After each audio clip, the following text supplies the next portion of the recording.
So here's our dairy harnesses. We always have to come and have a look because the dairy harness's crown is so dense you never know when it's coning. This female has coned before 4 cones and it looks exactly like this. So we always come and have a look to see if there's cones in here. So this is our felt, one of our felt dairy harness. The other one's here at the back of here.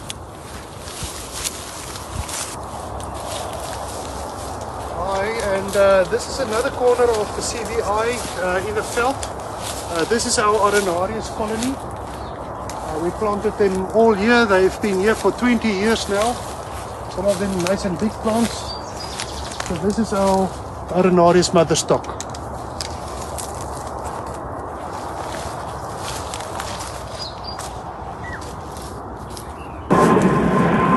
And here's our Centicosis stock.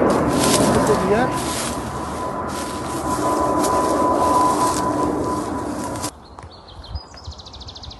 And this is our veld Lemanis. Males and females, we've got plenty of them. All big plants. We've got the long leaf variant and the short leaf variants here. You can see long leaves here.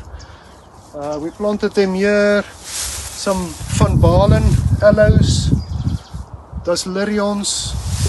A little bit of, we intruded a little.